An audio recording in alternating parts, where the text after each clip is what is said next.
Hello loves and welcome back to my channel. We have not spoken in a while. If you're part of my Patreon, then you understand what was going on. But some pretty important videos that have been posted are on my Patreon.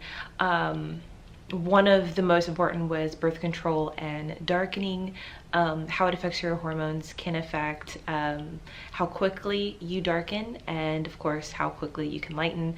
And then another video that I think was pretty important was how to darken or how to lighten dark spots like permanently. So talking more about depigmenting and what can be done just using over-the-counter topicals, nothing that you need to get a prescription for. So yeah, all of that is on Patreon, but I wanted to come on here and talk a little about just some of the things that, just like questions that I've gotten on other videos that I thought we could go through today. So one of the most recent was actually on a reel that I posted. I will be experimenting with reels and short form content on the YouTube, since most of my long form content, especially like the deep dives, are going to be posted mainly on Patreon now. But someone else said that they're bleeding all the time, they have cramps, and it was because of their birth control.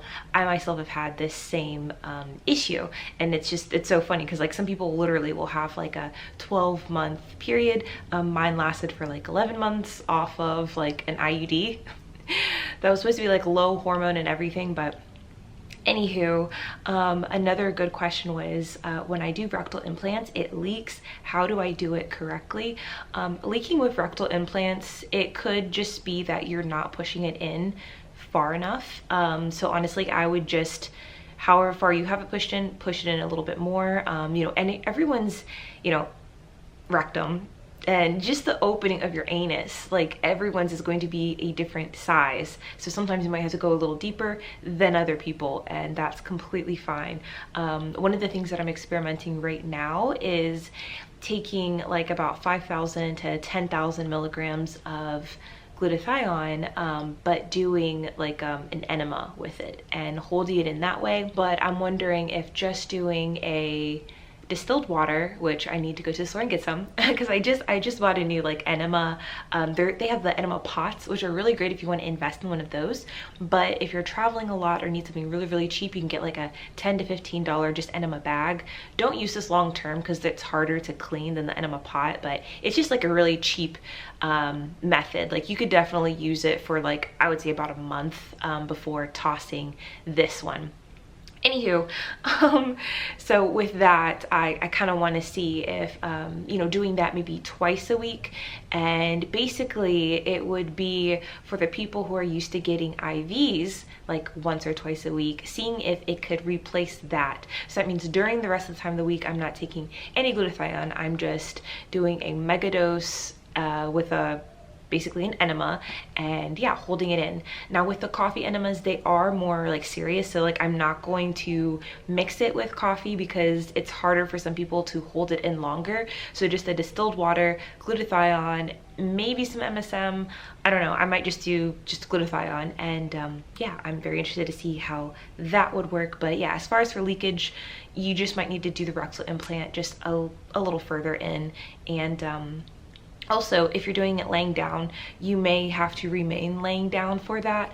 So if you're walking around, going on with your day, perhaps you need to switch to just doing, nightly dosages like before you're going to bed, and when you can lay down for a little bit. So this is a really good question. I was wondering if glutathione lightens up inner thighs and hyperpigmentation around the intimate areas. So the best results that I had gotten, this is after about 8 to 9 months on rectal glutathione, was about this shade. And I started at this shade in April, and like by fall I looked like this. And what I noticed is that I still had the darkening around my intimate areas. It did not, like I had to specifically use topicals and creams to lighten up those areas. So no, sadly, glutathione by itself, while it did like lighten me drastically, I never saw that it helped with those darker areas. But like I said, this is like around the 8 to 9 month mark. For those people who've been on it for like a complete year consistently, which I never was on it for a year consistently, so my best results, like, honestly, were, I guess, pretty quick now that I think of it. But yes, maybe those people have, you know, lightening of those areas, but I did not. I was still looking for ways to lighten those areas, and I even went as far as to go to a med spa where they use a laser to basically take off a layer of your skin in my inner thigh intimate areas to make it lighter that way. So while they were doing the laser, they do the laser every, I think it was like 4 to 6 weeks. It was painful. It was painful. Thankfully there's no downtime, but for the rest of the day I definitely was feeling pretty sensitive down there. And in between like treatments, you had to like buy these kojic acid, it was like kojic acid, arbutin, and something else pads, and you had to use the pads on that area like twice a day. So it's like, well, we're using topical lighteners as well as like this laser. So honestly, I think you can get there just using topical lighteners and not paying as much money as I was paying to use the laser. So that was kind of a rant, but yeah, to answer the question, no, I did not find that glutathione helped. There's another question on here about lightening eyes. Is it possible to lighten the eye color, or is the only side effect brightening? I typically take 6 pills a day, 3 are reduced and 3 are liposomal, so they're taking glutathione. The only thing I had heard about changing eye color is like people saying if you do MSM, but there's just a ton of like misinformation on the subject. What I found was that like if you're just taking it orally, basically nothing happened to me, and I was on MSM orally for literally years. You know, taking it every day, because if you're taking MSM, you know, you cannot skip days, or for some people we have really bad side effects. I'm one of those people. So I saw that the people who were talking about having getting lighter eyes with MSM, like they were doing some type of drops. For me, that is very, very risky, so I will not be experimenting with that. But no, I've definitely seen a lot of talk about people saying if you take MSM, it'll help. But you know, if you're taking orally, I did not notice a single thing with my eyes, and I was on it religiously for years. So yeah, maybe the people saying that they saw lightening, they were doing the drops. I have no idea. But that's kind of what she's asking about MSM eye drops with low vitamin C, so there's no burn. Adding glutathione, I mean, I absolutely would not do that, but it is your body.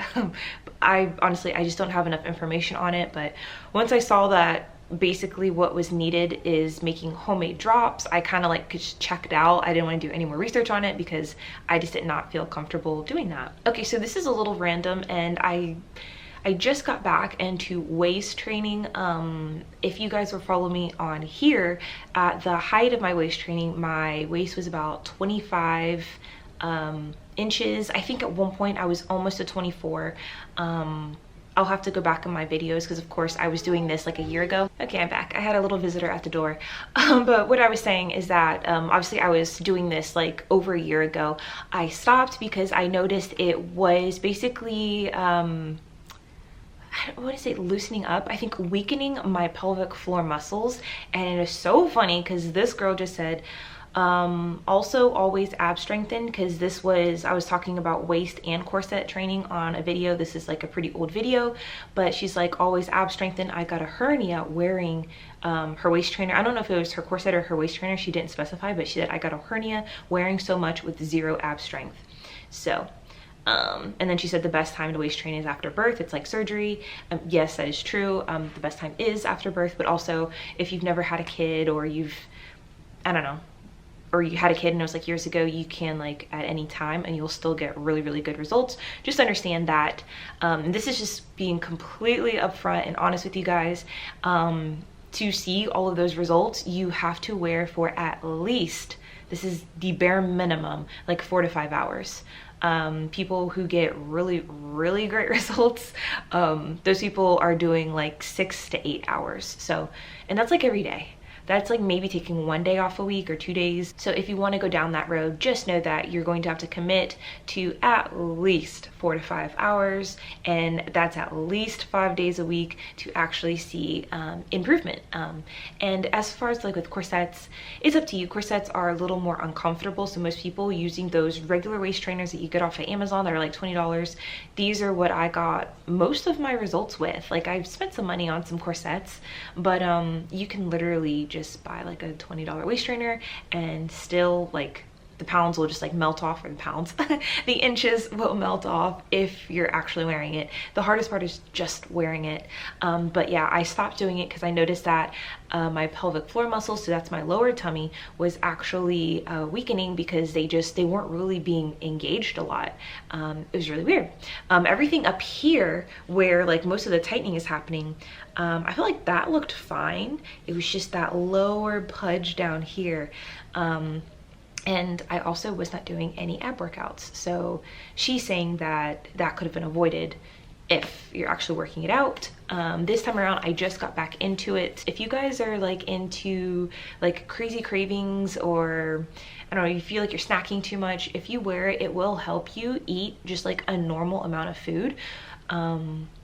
I'm not saying that's completely gonna curb your hunger, but you'll be able to just eat normal amounts without you know, with that boredom snacking. I'm definitely a boredom snacker, so that was the main reason for me wanting to get back into it. But just FYI on that, you do need to be doing some type of lower ab workouts with that, because if you're wearing it for so long, yeah, for some reason it just weakens that. I feel like I need to make like a corset waist training video.